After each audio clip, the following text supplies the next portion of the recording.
The mall, a staple in the American pastime since the mid-20th century. Though some still thrive today in all their retail glory, others have fallen to the rise of our technology.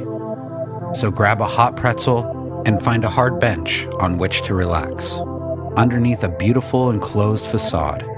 And join me as we discuss the history of malls.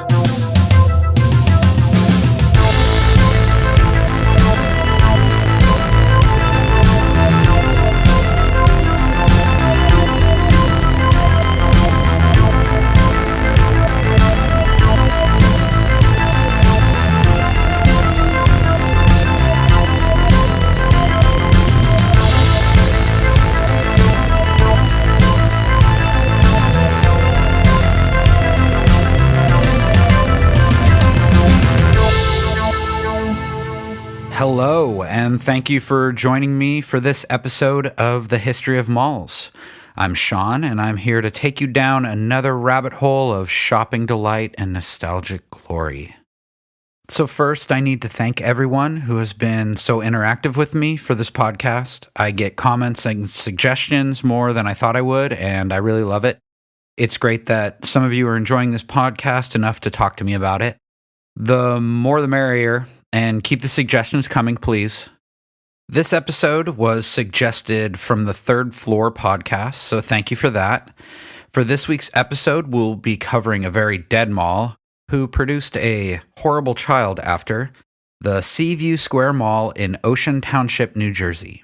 So this mall opened on November 2nd, 1977. It was a two-story mall that cost $25 million to build, and when it opened, it was 1.1 million square feet, which is a decent-sized mall. This mall was also built on an old dump site, like how we talked about in the Century 3 episode. Only 50 out of the 100 to 120 stores were open on opening day, which is a normal thing, it seems like, but they did have a date that all stores would be open by January 1st. This mall also boasted 7,200 parking spots. For the open ribbon cutting, Robin Hood and King Arthur arrived on horseback. That is a new one. Like we have seen in many openings, Miss New Jersey showed up during the ribbon cutting. Well, I mean, not Miss New Jersey showing up to like Tucson Mall, but you know what I'm saying. And during the ribbon cutting, they had issues and couldn't cut the wire strand that went through the ribbon made of artificial seaweed. The greatest thing was a quote from the advertising director of the mall said about the ribbon cutting. He said, quote, "We cut through the ribbon 7 times before the actual ceremony, and each time there was no problem." So they had 7 dress rehearsals to cut a ribbon to open a mall. That seems pretty excessive, but obviously, they needed more since they couldn't do it the first time when everyone was there. Once people got in, they really loved it. They talked about the layout being easy to get around. They love the fountain, which, yeah, mall fountains are always awesome. And they love the color scheme of different shades of orange. It's totally 70s. It also had a circular glass elevator, which I just think of something looking like the Wonkavator. On opening day, there was an ad for Provident Savings Bank. They opened up in the mall, and their little motto was, New Jersey's oldest mutual savings bank. For the grand opening, the first 500 customers would receive a jar of honey. This is one of the weirdest opening day gifts so far. I mean, it's a bank. Why are they giving out jars of honey? I was really puzzled. So when looking all this up, I even Googled honey ration of 1977 and nothing popped up. I was just trying to make sense of such an odd gift. But it gets better. You would receive gifts for opening a savings account. The more you opened with, the gifts got better. At $200 or more, you would get a basketball, a foldable umbrella, or a heating pad. At $1,000 or more, you would get a shower head, an electronic can opener, or a blanket. Now at $5,000 or more, and that's a lot of money now, so it's probably a ton of money then. For that amount, you could get a toaster or a crock pot or one of those electronic knives that you only use during Thanksgiving. Oh, will you give me a $15 toaster if I put $5,000 that I have to leave for at least 14 months in a bank and I couldn't transfer any of the money to another account? It seems like a deal of the century right there. The two anchors on opening day were Sears and Steinbach. There was also room to expand for a future anchor, which they do in the future and get a Stearns. There were some other great stores in the mall, just going off of the names such as Tobacco Pouch, Pants Place Plus, and Joanne's Nut House. On one map that I found, they had under the section kiosks, public restrooms. I'm probably totally off, but when I think of this, I just think like outhouses right in the middle of the mall. Also, within the opening week, you had the Happy Days string band play at the mall. It was a 25-piece band that consisted of banjos, saxophones, and accordion. That is one triple threat right there. This is pretty awesome. In 1984, the Newlywed Game, which was extremely popular at the time, was set up at the mall. To be played in the mall, they actually got Bob Eubanks to host it. I did a little research and found that these were not real episodes. They were just for fun at the mall. And he did a lot of them. He started in Pennsylvania and saw how many people showed up, so they did a lot more. But they weren't aired. One thing, they weren't supposed to be taped, and I guess somewhere taped it and showed it on the local station, but that was about it. And he never mentioned Seaview Square Mall in the interview. But there's a little background on that. In spring of 1987, there was an ad just called A Season of Romance. The giveaway is just too good to be true, so let me read it to you. Spring. It's a season of romance. A celebration of everything beautiful. A time for everything that's new. Soft colors, delicate looks and fabric for your home. Captivating fragrances and wonderful, fanciful clothes for you. Now you can bring that romance home with a springtime gift from the Seaview Mall.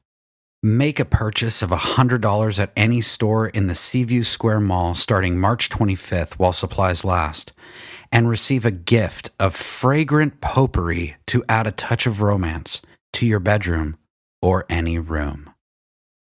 Again, deal of the century, spend $100 and get a bag of potpourri. Also in 1987, the mall did a thing called a jail-a-thon. It was just a very elaborate telethon to raise money for the American Cancer Society. People would be arrested and thrown into a makeshift jail cell in the mall with a table and telephones. The best description from the picture in the paper, it looks like a jail that would be in an old Western movie, and the people at the telephones were wearing jail suits to make them look like they were inmates at Alcatraz. So you could either request to be arrested, turn yourself in, or pay $10 to have your friend arrested. If you were arrested, an off-duty cop would come to your home, arrest you, throw you in a limo, and then you would go to court at the Playdome Super Bowl, which I think is a bowling alley. Then you would get thrown in jail at the mall and make some phone calls. I mean, this is a cool idea for the 80s, but just thinking about all the setup of the jail, paying an off-duty cop, renting a limo, gas for a limo. To me, this could have all been donated to the society and make more money, but, you got to have all that really crazy stuff. So, I found this terrible story that actually made me really mad. This was in 1992 during Christmas time. The story says that a 10-year-old boy who was black went to the mall to see Santa. The boy's grandmother bought the VHS tape of him with Santa afterwards, after the visit. She then got a lawyer to make sure that Santa never works again. So from the tape, which I didn't see, I just read the news article and it quoted it all. So I haven't seen it, but this is from the article. The boy goes up to Santa and Santa asks him what he wants. The 10-year-old says he doesn't know yet. So then Santa says, quote, "You don't know yet? Well, maybe if I give you a coloring book to look at and color, you may find something in there you like. I know how you can get a monkey if you want to see a monkey. Did you ever see a monkey? You go look in a mirror and you'll see a monkey, okay?" He then hands the coloring book to the boy and says, "I want to talk to some of these other ones now." This is just ridiculous because this isn't 1952. This was 1992. From the company that supplies the Santas to the malls, they said he was fired right away.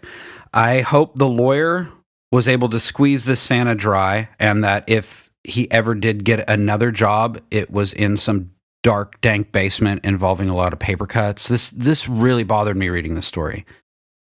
On August 2nd, 1999, a water main burst, which shut down the water to the whole mall, so they closed the mall for the day. In the article about it some of the clients of the Professional Hair Design, a hair salon in the mall, called the police to find out why the mall was closed since they had a hair appointment. This totally seems like something that the police should handle. So the mall seemed to struggle its whole life. I was reading an article that it said it was a smaller mall within a 5-mile radius of another that never really thrived. Stores started to leave and there was a huge remodel in the process, but the mall started closing, which the only source of this I could find was that on Wikipedia, and it was December 31st, 2000. They had to wait until the last store in the actual mall part left. An anchor was still there, but the store that was very last to leave in the actual mall part is our featured store for this episode, and this store is Radioshack.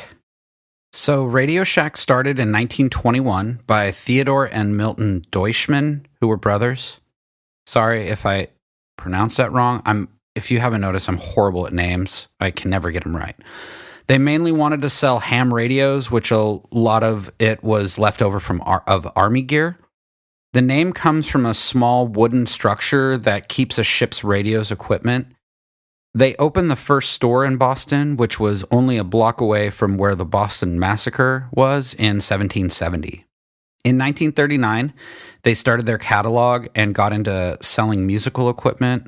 So in 1947, they opened their first audio showroom selling things like record players, amps, speakers. In the early 60s, they had their catalog and only 9 stores. I find it crazy that it was pretty much 40 years, they only had 9 stores open. But then only having 9 stores, they mismanaged how it was done and also sold things on credit that they would never get paid back, and they almost went bankrupt. That's when Charles Tandy, who was in the leather business, bought the company for $300,000. Tandy was also into electronics, and he thought it would be a good opportunity for him. By 1975, Tandy was full-blown in electronics and didn't really have anything to do with the things that he sold in the past. The 70s were really big for Radioshack. They started opening a lot of stores and were getting well known. They were known for their quantity and quality of their electronics.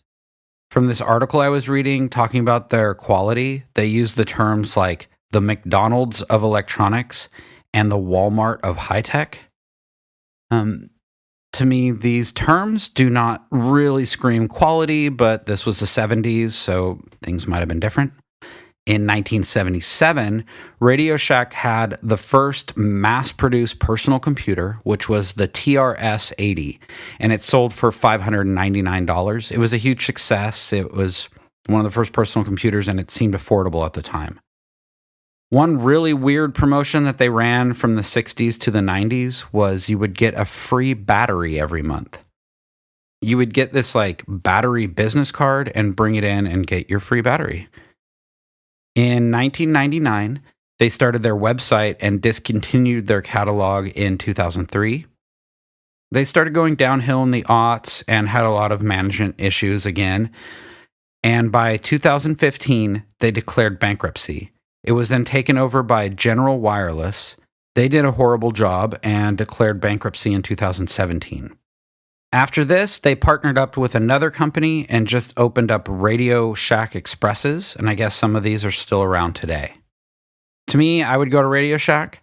They always seemed very overpriced, and the store that I went to, there was just this employee who was always flying a tiny helicopter in the store.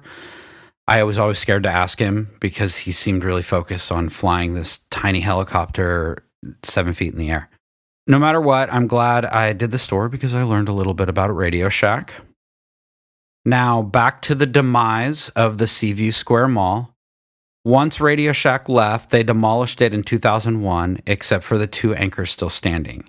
It wasn't until 2012 that someone purchased the property and decided to make it a shopping center instead of a mall. Now you just have individual stores and a parking lot with no awesomeness of an inside mall. I'm not big on these types of shopping centers. Maybe because I'm old, I would rather have a mall, but to me, this is like the story of a bully winning, getting rid of all the fountains and the tile and indoor walking real estate to be just taken over by an outdoor shopping mall. But there you have it, the unrise and fall of the Seaview Square Mall. If you have any old pictures of this place, I would love to see them. You can get a hold of me on Twitter, Instagram, or Facebook at History of Malls, or you can email me at historyofmalls@gmail.com. For this episode, we have a song by Fwienzy called Midnight Recreation. Thank you, and hope to hear from you soon.